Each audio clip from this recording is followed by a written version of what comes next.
I propose to use as my frame of reference for the remarks that I will make 4 concepts that may seem not related in any shape or manner.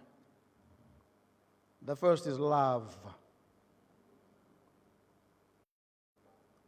The second is transcendence. The third is gratitude. The fourth is imagination. On that note of transcendence, I acknowledge and humble myself, submit, surrender to that power above all, that transcendent power that is love, that is oneness, that is compassion, that is grace. That transcendent power that has manifested and recreated itself in each and every one of us here in its own image and likeness. So that even as we exclude, even as we discriminate against each other, that transcendent power and oneness brings us all together.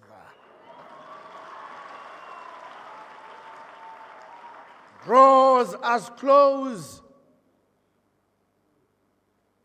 and brings us to a common center of consciousness, which is love. Love. Love. Which, to my understanding,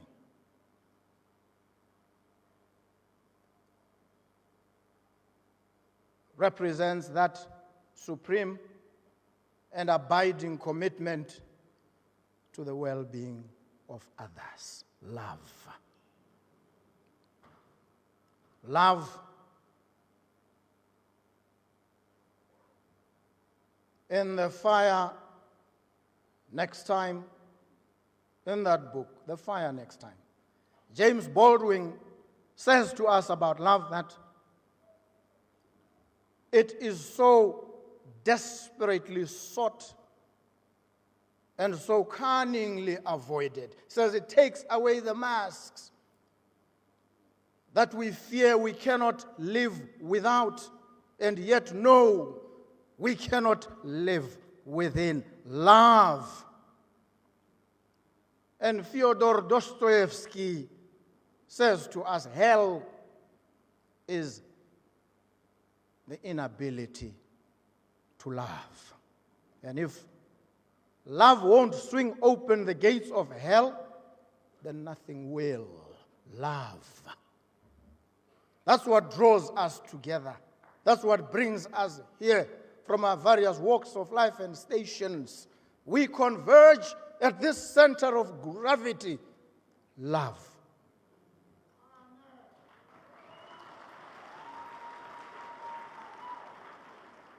What does it mean in real terms, in flesh and blood terms? What does this love mean? It means we err, and we err dangerously. When we can stand by the sidelines and watch one of us languish, his remains, his mortal remains, stay in a mortuary for close to 3 years, and we deny him the dignity of a burial in his ancestral land, then love has deserted us. We've alienated ourselves from that transcendent power. We are destitute of love if we behave that way towards each other.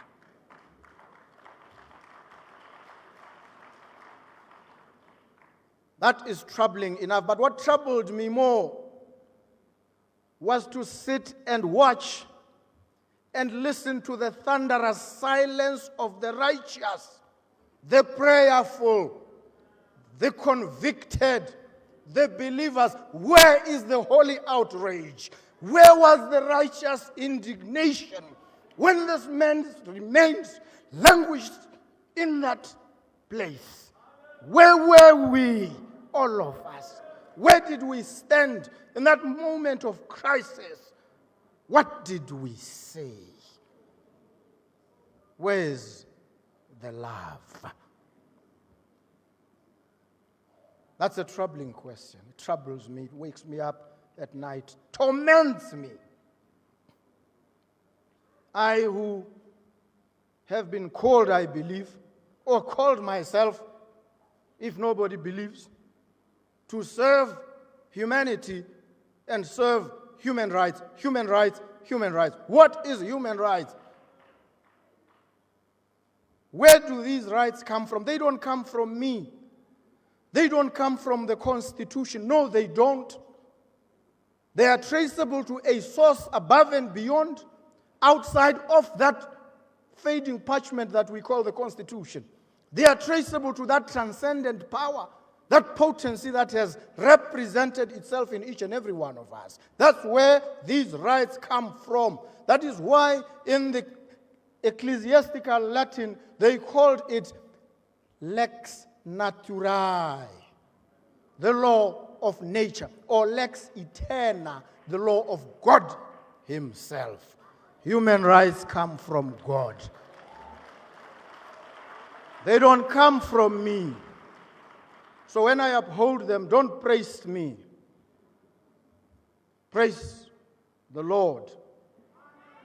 When people's rights are upheld, give your thanks and commendations, your praises to that power in its grandeur, in its radiance, in its splendor, and its luminosity. Love coming from the transcendent, reaching out and radiating to each and every one of us, exhorting each and one of us to love each other. Love your neighbor as yourself.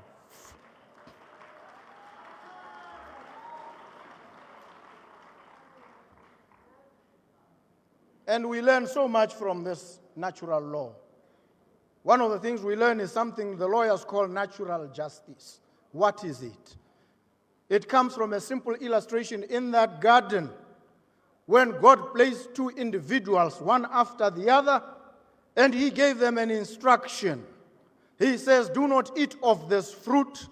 He leaves them there to carry out this instruction. They defy, they transgress.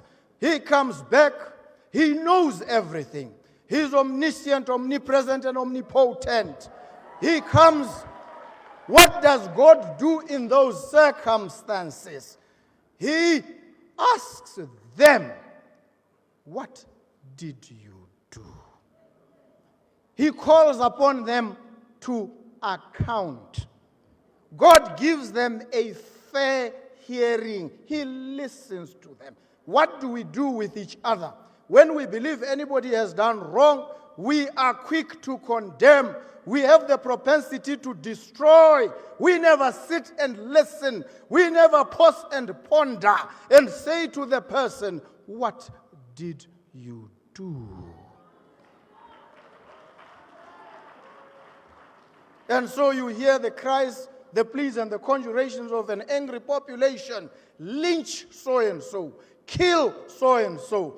Fire so-and-so. And I sit and listen and I say, the God that I serve would not allow me. I need to sit and to listen and to ask each one of those people that you condemn, what did you do? It's called natural justice. God started it. Lawyers adopted it. We honor it more in breach in our daily lives than in observance. It boils down to love. If all else fails, try a little love, try a little tenderness.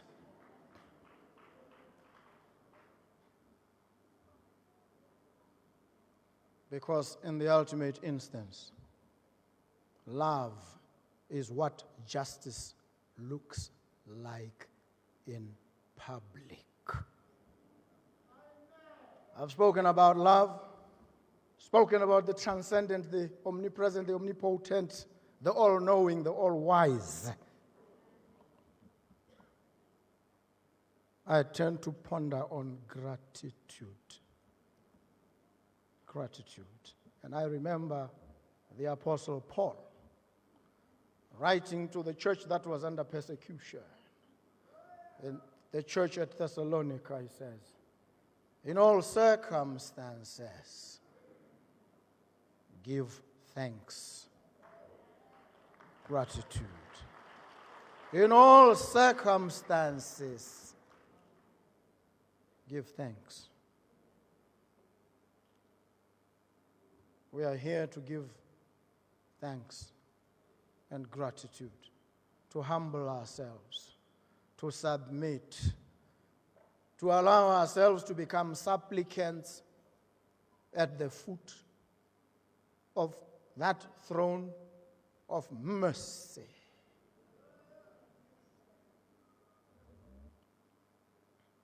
Gratitude. Love. Love. Gratitude. Lethal combination. Love. Gratitude. Love. In all its forms and manifestations, rolled together, blended, and mediated by grace, unjustified and unjustifiable oftentimes, undeserved grace, extended not because you are deserving, extended not because you are better than anybody else, grace extended to you, flowing from the righteous throne of mercy. Love. Love. I've talked about lex naturae, lex eterna. We are called upon as human beings to promulgate our own laws, human laws, lex humana. That's what they call it. Lex humana, the law of man. What do? We say in that law of man, in order to be registered legally as a church, you've got to round up a minimum of 150 people.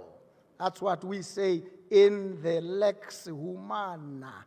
The question is why? Why?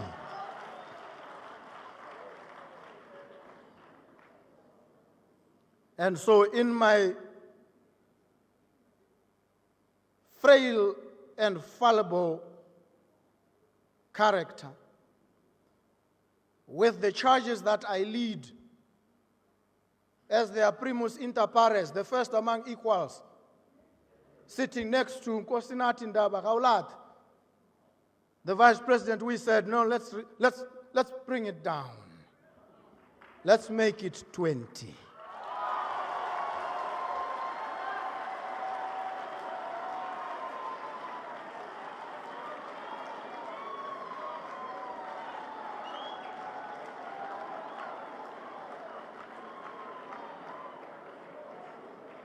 And so now the lex humana changes shape and color.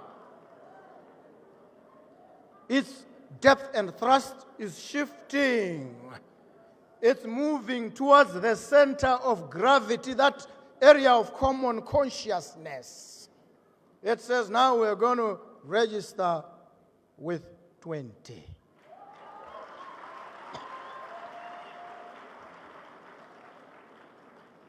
And that's about to be the law, going through your parliament, and it shall come to pass.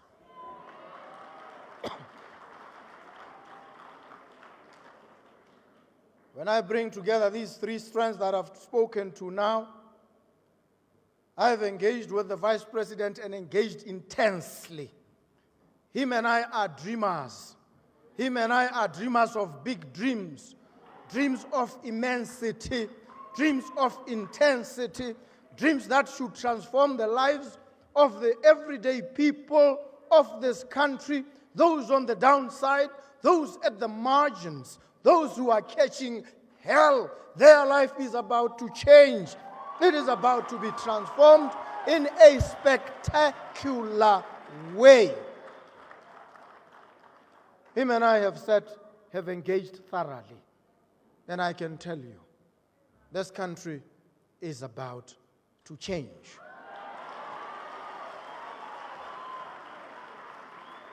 It's about to change spectacularly.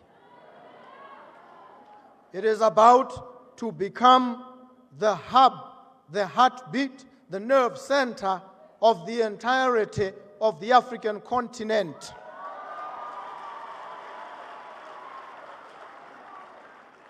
And it has taken its place. It's about to affirm itself as the lodestar, the guiding light of the whole world.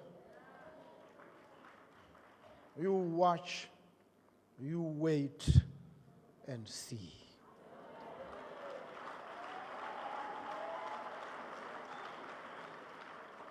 And we must now, when we do that, summon to the fore imagination. Imagination. That aspect of the mind that is neither modular nor formulaic. That has the power to recombine everything with everything else.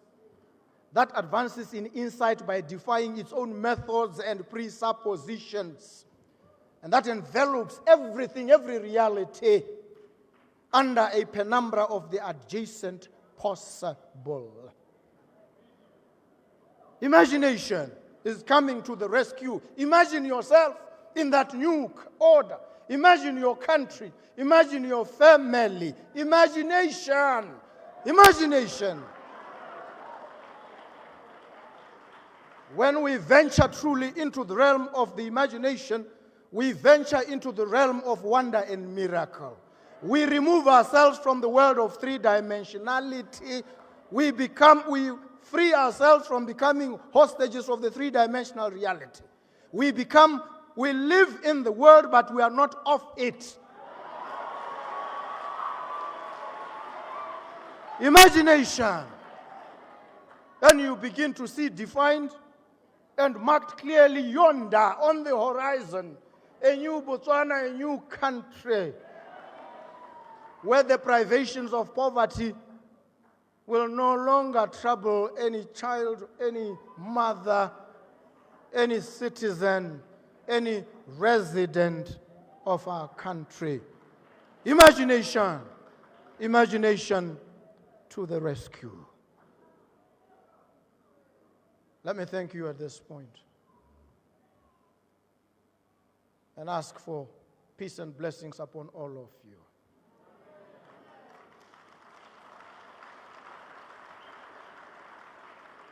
And confess, as I already have to all of you, my own frailties, my own fragilities.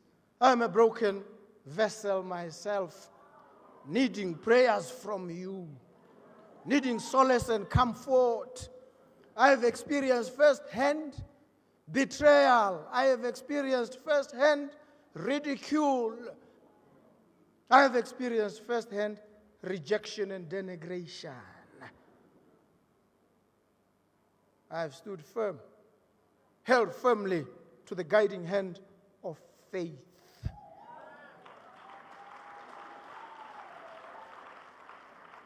And so none dare challenge me when I declare and proclaim that I am a man of faith. deep faith. But pray for me. Pray for me. That at some point I may also probably become a saint. Right now, I'm just a sinner seeking redemption. Imagination to the rescue.